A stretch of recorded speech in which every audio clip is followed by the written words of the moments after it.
presented by Atut Music.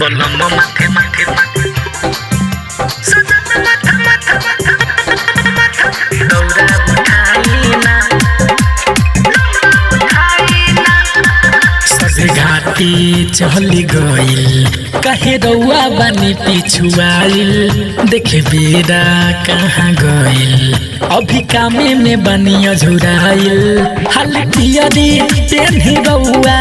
जाके जल्दी नहाई ना हाल पियरी पेन्ही रउआ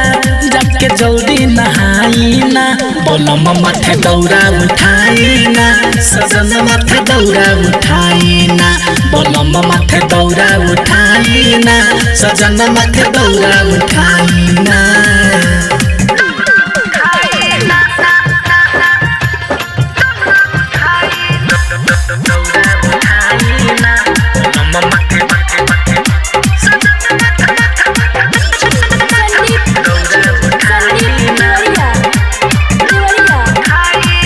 महानी बात सहिया जल्दी चहली सबेरा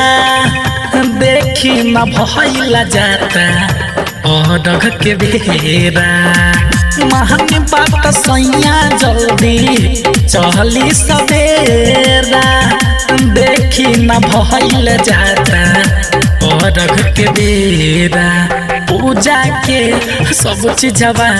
कहीं तैयारी पूजा के सब चीजवा कहीं तैयारी बतिया मोर मानी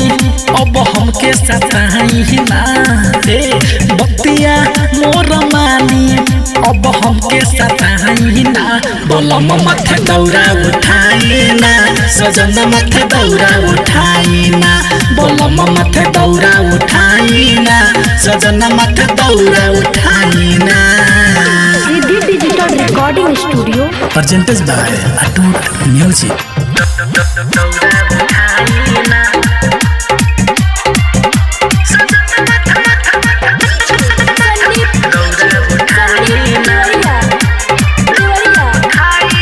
सतेंदर समरिया सैया देर ना लगाई चल के छठी घाटा बाप दर्शन पाई सतेंदर समरिया सैया देर ना लगाई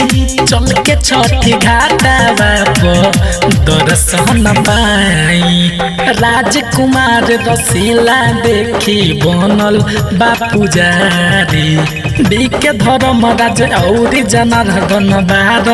तू अनारी राहुल गिर रौरा भुई पड़ी लगाई ना राहुल गिर रौरा भुई पड़ी लगाई ना बोलम माथे दौरा उठाई ना सजन माथे दौरा उठाई ना बोलम माथे दौरा उठाई ना सजन माथे दौरा उठाई ना सजे घाटी चली गईल कहे रउआ बानी पिछुआईल देखे बेरा कहाँ गईल अभी कामे में बानी अझुराईल हाल पियरी पेन्ही रउआ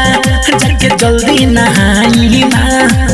हाल पियरी पेन्ही रउआ जाके जल्दी नहाई ना बोलम माथे दौरा उठाई ना सजन माथे दौरा उठाई ना बोलम माथे दौरा उठाई ना सजन माथे दौरा उठाई ना रिद्धि डिजिटल रिकॉर्डिंग स्टूडियो